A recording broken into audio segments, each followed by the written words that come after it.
Okay, I'm going to go ahead and wrap up the Trainer Road 30-day test. But first I'm going to review what I did and how I did it and stuff like that.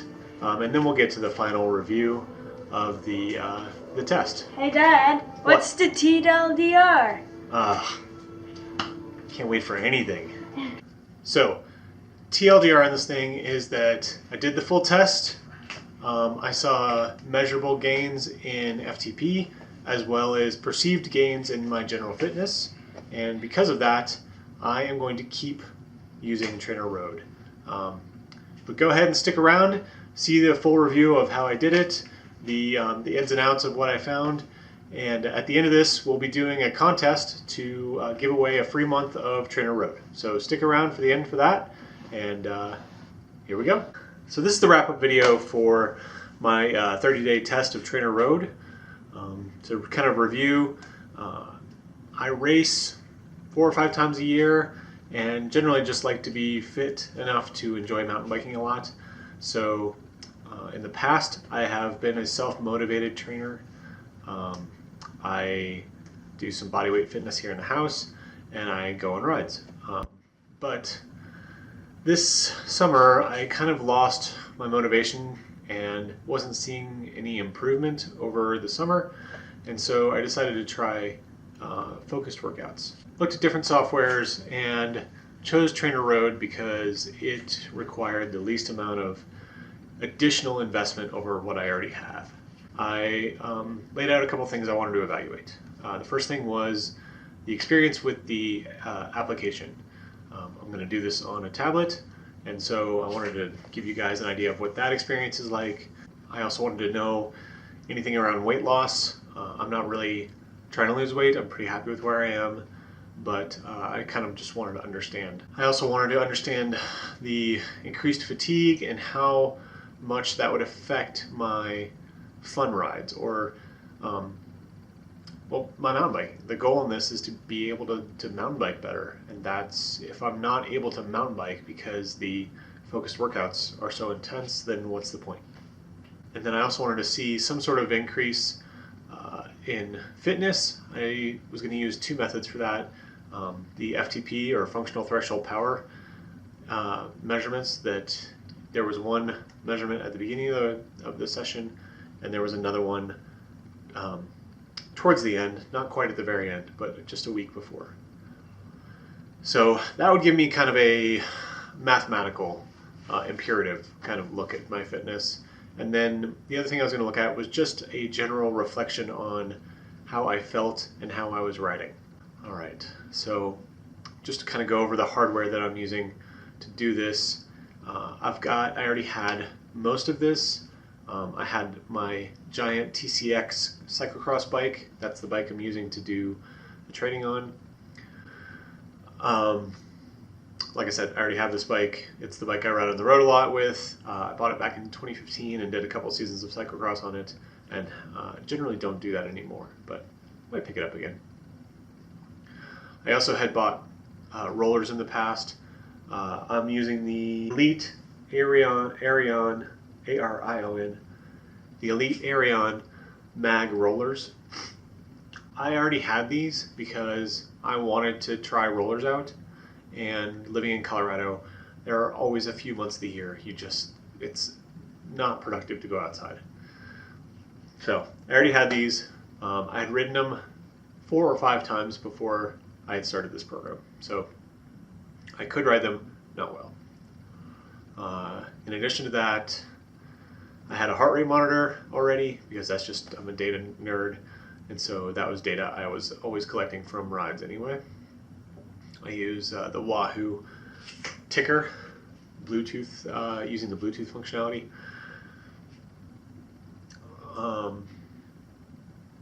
I'll get to the things I bought at the very end. I also use a Android tablet. I started out using a Nexus 9, which was kind of old. And it was showing hardware problems about a week into this, dealing with the Bluetooth stack on the tablet actually was crashing. And so I had already been looking at tablets and decided to pull the trigger on a Google Pixel C, which is their big, really nice tablet. Like I said, I've been saving up and kind of looking at this already, so this just provided a reason to switch. So for 4 of the 5 weeks of this, I used that. And then, so there were 3 things I bought for this. A Bluetooth speed sensor and a Bluetooth cadence sensor. The 2 of those came together in a package that cost $60. So not a huge investment. And then the last thing was a fan, which I probably would have bought anyway as I started to ride the rollers more. I found a little Vortex fan for $20 at Costco. Pretty solid unit. So that's kind of a general overview of the hardware I used. What that means is that I'm using virtual power in Trainer Road, and that's specifically one of the reasons I picked Trainer Road, was because all I needed was that $60 additional investment of the speed and cadence sensor that allowed me to use their virtual power, which is basically a mathematical model that takes the known power curve of my rollers and then applies some math knowing the speed that I'm going. So the rollers actually have a graph on them that show the power curve for them. So I tell the software the setting I'm using on my rollers, it applies that as a mathematical model to create virtual power. That catches us up to where we are, and I'm ready to kind of go through my experience. Starting out with the app, the most important part, the Trainer Road app. Sign up. I went through, if you want to see what like getting started was like, go back to episode 1. I kind of cover all that. I also cover the program I'm using. I can't remember it off the top of my head right now. Like I said, I started out with the Nexus 9 and the app. Straight out of the App Store, normal production, I'm going to call it production app. That worked great. Like I said, the Nexus, well, that worked okay. Let's put it that way. The Nexus 9 had its problems. I switched over to the Pixel C and loaded the production app on there as well. And while it was functional, there was a display issue that I found very distracting. Basically, the top half of the screen would have your live, let's call it live data. The bottom half would have the basically a layout of what you were going to do and how well you had tracked so far on that as a graph model. But then over that, as you ended each interval, they would overlay the kind of the average data for that interval. So average power, average heart rate, average cadence, things like that. The other thing they displayed in that area was the coaching messages. So what you're going to do in the next interval and what you should be reaching for as far as cadence goes. Should this be a high cadence interval or just a regular cadence interval? Or should you be focusing on a left leg, right leg? Things like that. Things that are helping you improve your riding above and beyond just strictly fitness. But in the production app, those 2 things would overlay in the same place. And sometimes that meant they were overlaying at the same time and you got no useful data out of either one. And that was frustrating when I don't really care about the average stuff. It was interesting, but I'm not looking at that. I can look at the histogram and see that I tracked fairly well. But the coaching data was sometimes important to know what was coming up or what was expected of me coming up. And so when those overlaid, I couldn't read the coaching data, got super frustrated, started to look at the app and saw that they had opened up a beta program in the App Store. And so I signed up for that, downloaded the beta. And I'm a software guy. I work in IT. I understand how betas work. I expected it not to work perfectly. I wanted to see if they were on the right track to improving the interface. And good news, they are. The interface is cleaner, the display is more readable, the overlay problems are gone, and generally that part is great. I experienced some software crashing, which, again, I understand beta software. I expected things like that to happen. It is not a knock on Trainer Road. I signed up for beta. But I had to sit there and think, do I want to see the coaching messages? Or can I deal with the occasional crash? And the coaching messages were important enough to me, which should tell you something about the coaching messages. They were important enough to me to deal with the occasional crashes, especially once I figured out that should your software crash, you can go back into it, you can load up, it stores in memory where you were, and you can actually restart. It's not restart. You can rejoin that program at the same point where it crashed. So I would probably lose tops 45 to 60 seconds of active whatever. And so if you're in the middle of a sprint, that kind of sucks, but let's face it, these are 2-hour-long workouts at times. Okay, crashes. I mentioned those a couple times in my workout videos. You can see those in my playlist, which I'll link in the info cards, wherever YouTube puts those these days. And as a part of that, Trainer Road did reach out to me. Kudos to them for being proactive and wanted to explain to me that they know about the crashes. They are working on it. It is very random as far as when it happens and why it's happening. I theorized a couple things. All of my theories were wrong. Well, all of my theories were inconsistent. I couldn't replicate the situation at any point in time. They are also working on it. It sounds like they are having the same problems. And they actually have the software behind it to test these things. So they reached out to me, said, we know about the problem. If it's a real issue for you, you should switch back to the production app, which is kind of what I just said. It's a beta. You should expect these things. They were super nice about it. And like I said, I chose to stay in the beta program because where they're going with it is a huge improvement over where it is. And so if you can deal with that, go with the beta. If you are not someone who can deal with the application crashing in the middle of a workout, I don't think you should. Just go into it with expectations.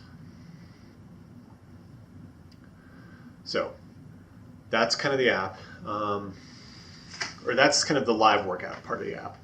Other parts of the app, you can search for different workouts. I did that a couple times when I was doing a workout outside of the program. I mostly did it just to see what that was like, how it showed up in my total career history and stuff like that. It doesn't affect your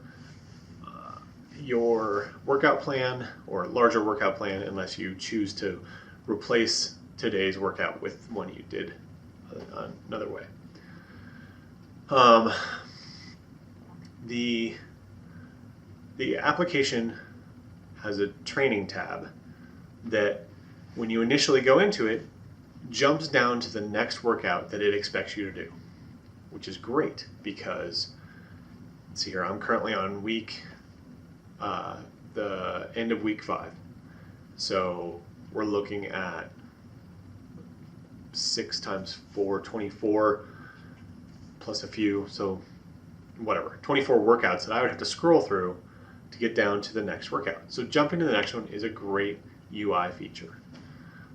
The bummer part is that I always double check that my devices are connected correctly because they use Bluetooth LE, and Bluetooth LE is notoriously inconsistent on its connection, especially its initial connection. So I jump to the devices tab. I would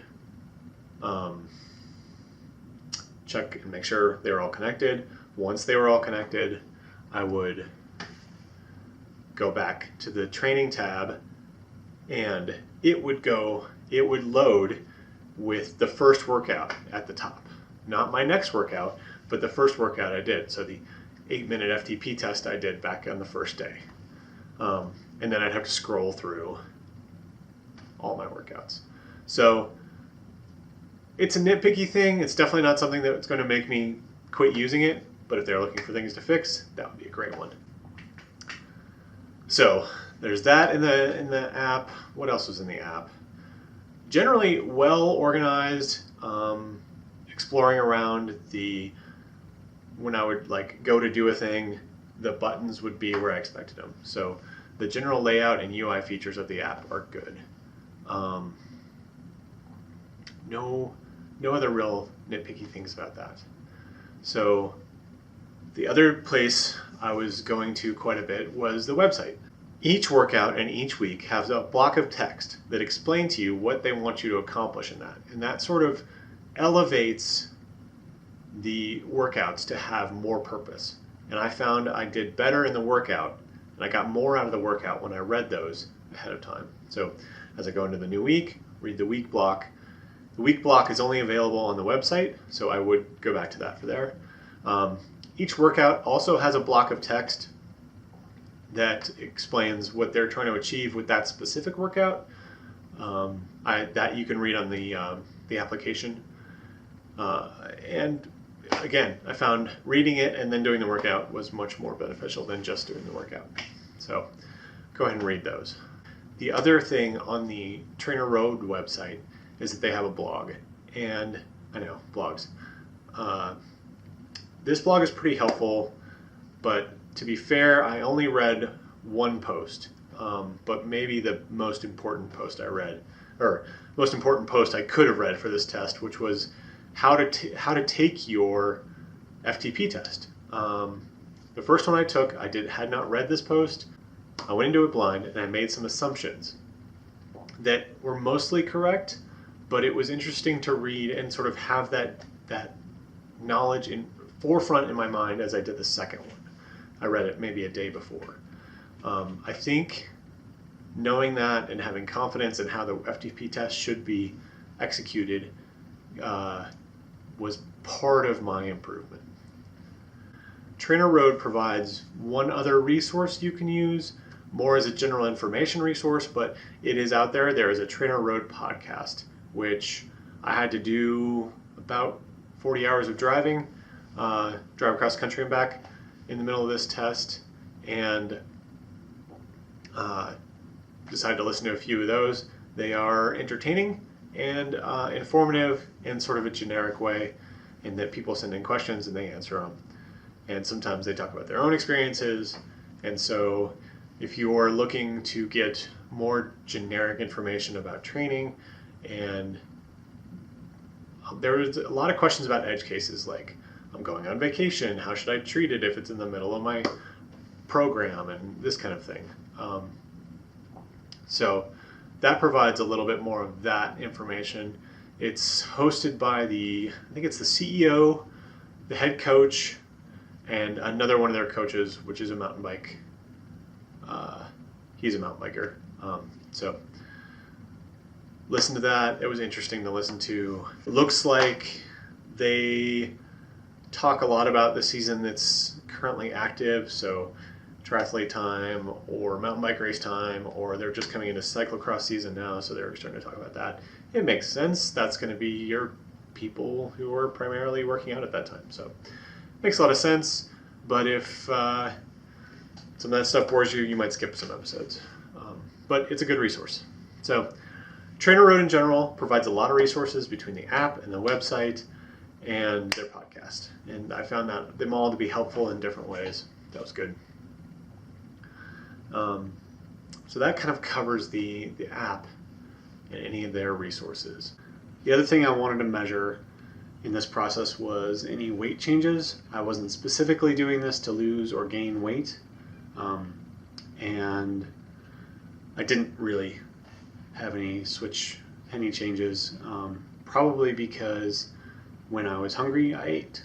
I ate good food, but I ate. So I did notice an increase in hunger and in calorie intake. I don't keep like a calorie diary or anything, but just on a day-to-day basis when I was doing the really hard weeks. So I would think that was like week 2, week 3, week 2, week 3, and week 5. Yeah, I saw an increase in desire for calories, and I took on extra. Didn't really gain weight from that, and so take from that what you will. I think, increased output means increased input if you're not trying to lose weight. So weight wasn't really a thing, but it could be if you wanted to structure your thing like that, your workouts like that. That kind of pairs right in there with fatigue. I felt pretty good almost all the way through the last 30 days. So much so, in fact, that I was doing 2 to 3 additional rides per week outside of Trainer Road, because the whole point of this is to still be able to ride a bike and to be able to ride mountain biking better, which is what I primarily like to do. The road bike and all the rollers and stuff are just to facilitate better riding of my mountain bike. Like I said, I was still able to ride my bike for fun 2 to 3 times per week, other than the Trainer Road workouts. And so if you're worried about that, I wouldn't be. And you could always set a slightly lower FTP manually to get a little bit less in your workout to be able to put more out in your fun times. So speaking of FTP, when I first did my FTP test, I was measured at 282 watts as my FTP, which is functional threshold power, and you should Google that because I will not explain it very well. What that breaks down to for my weight is 3.27 watts per kilogram. When I did my second FTP test, which was around day 26, it measured me at 307 watts, which breaks down to 3.56 watts per kilogram. So almost a quarter of a watt more per kilogram for me. I think that's attributed to 2 things. One, I do think there was some gains, although 26 days of work is not generally enough to show huge results. And also, reading the blog post I mentioned earlier about FTP and how to take FTP tests, I think I did a better job taking the test specifically. So between those 2 things, I gained FTP. And then the last thing that I thought I'd measure is general fitness. And this is the most anecdotal and least scientific of all of them. So, giant grain of salt there. But at the end of the 30 days, just about a week after the 30 days was up, I did the Grand Traverse, which is a race from Aspen to Crested Butte. It's a lot of elevation change over a 42-mile race, I want to say. So anyway, did the race, and two areas specifically where I thought that the training I had been doing in the Trainer Road program helped me out. The first was summiting Star Pass, which is the highest point in this race. It's almost 12,500 feet, maybe just shy of that. And there is significant climbing getting up to it. And then on the back side of it, there's a 13-mile downhill. And my recovery from the climb coming into that descent so that I could have strength to descend well, not recovering from the climb, but actually actively descending, was fairly shorter than I thought it would be, based on how tired I was going up. So that was the first thing I noticed, is that my active recovery time was shorter. And then the second thing I noticed is that in the race, right at the end of the race, in the last 5 miles, you have to climb some steep hills again, some significant climbing again at the end. And I was nowhere near as fatigued as I thought I would be going into that. So again, I think that's a place where the Trainer Road workouts which specifically I'm doing an endurance type of workout, helped me and carried into that. So is it improving my fitness? Absolutely. The other place that I noticed my fitness improving is that, not specific to Trainer Road, but in choosing to work out on rollers, my balance has gotten a lot better.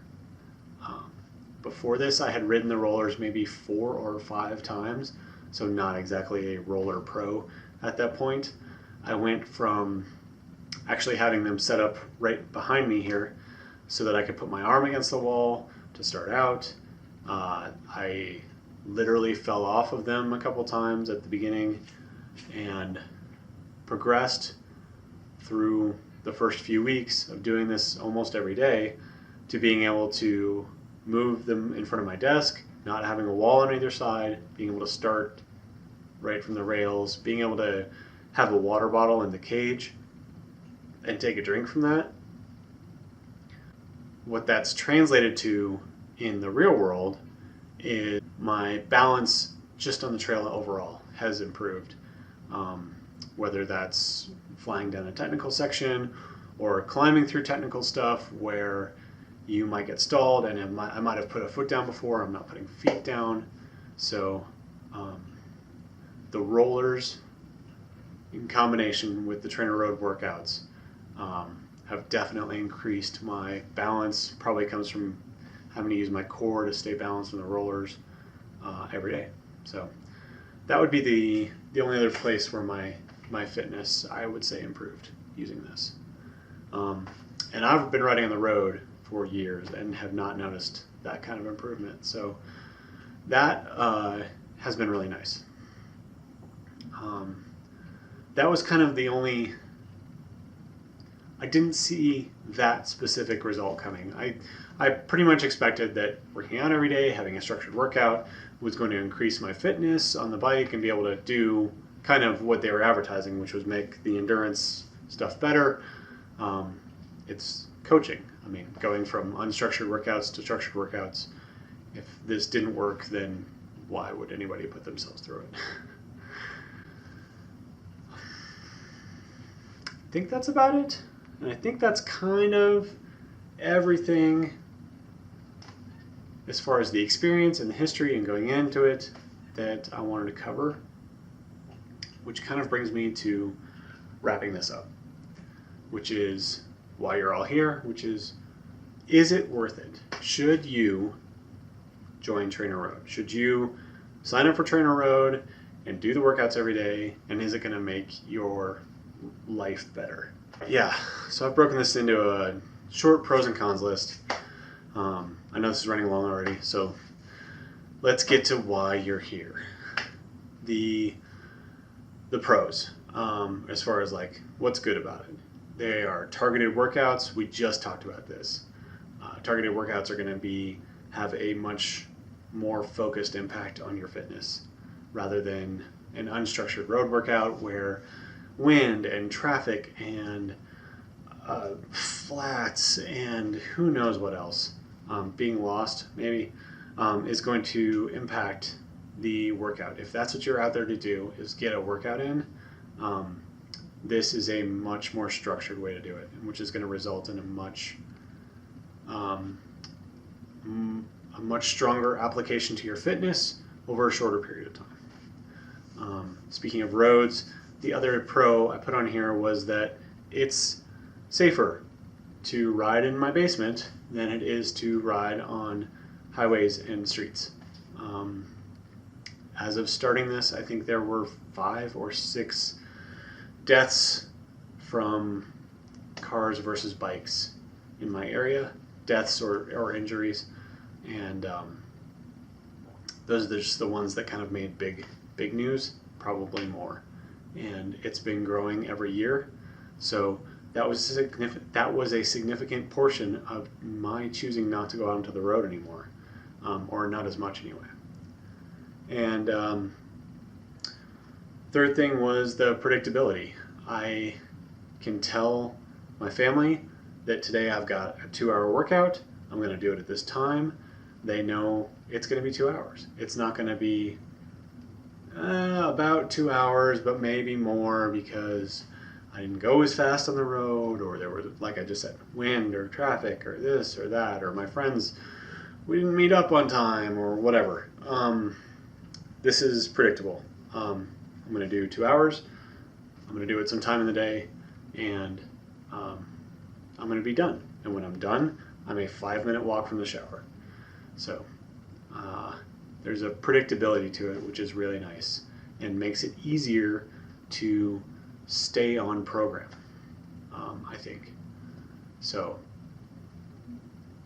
that works for me. The cons, the cost. There is a cost to Trainer Road. It's escaping me right now. I'll put it on the screen what the costs are. I think there's a monthly cost and there is a pay once a year cost.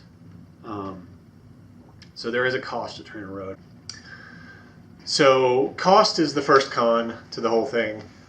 Space in your house is another potential con to this. I don't have a negative result to that. I have my own office, so I could kind of set up in there. And by office, I mean a basement. Setting up a bike and a trainer or rollers and the tablet and a fan can potentially take up a lot of space. So that could be a con for you. It's not a con for me. So space in your house could be a con. The last con that I sort of came across was that sometimes the workouts are boring. Sometimes they are just 2 hours of 65 to 75% FTP, and they can be boring. I solved that by using Netflix. I started to watch Netflix when I would open up the next workout and see that it was going to be that kind of workout. I really only did that on workouts that were relatively flat. I'll put an example one right here so that you can see what I'm talking about. But ones that are more complex, like this, I didn't do that. I wanted to focus on what I was trying to get done. So that can be a con if this kind of stuff bores you and you don't have the setup to kind of run some sort of movies or other entertainment without falling off your training. So that's the pros and cons. Like I said in my TLDR, I'm going to keep doing this. I think it provides a good structure to working out, and it has shown gains in my fitness. So I'm going to go ahead and keep doing this. So I didn't cancel my subscription after 30 days, which is the option you have with Trainer Road. In addition to that, I got a free month, a code for a free month for Trainer Road for one of you guys. So I want to give that to you guys, one of you. I wish I could give one to all of you, but I can't. So what I want you to do is leave a comment down below about what should we do this about what you are trying to gain from doing a project like Trainer Road, what you're trying to gain from doing a project like Trainer Road. And I will pick some of my favorites out of that, and then I will let Buck the dog pick the finalist out of that group. So if you're interested in Trainer Road, you want a free month, you want to give this a try, go ahead and leave a comment down below, and we'll hopefully be able to give this to somebody. And I'll leave about a week for that to come up. So I'll put a date right here as to when this contest ends, and when we're wrapping that up, then we will post another video with the winner, and hopefully that'll be you, if that's what you want. Thanks for watching. This is Jason Bikes, and live life one ride at a time. All right, right down here you can subscribe. Every Tuesday I post new mountain bike videos. Right over there you'll find the rest of the Trainer Road playlist. Right down there you can check out some of my mountain bike videos. Pizza! What's this button? Boing.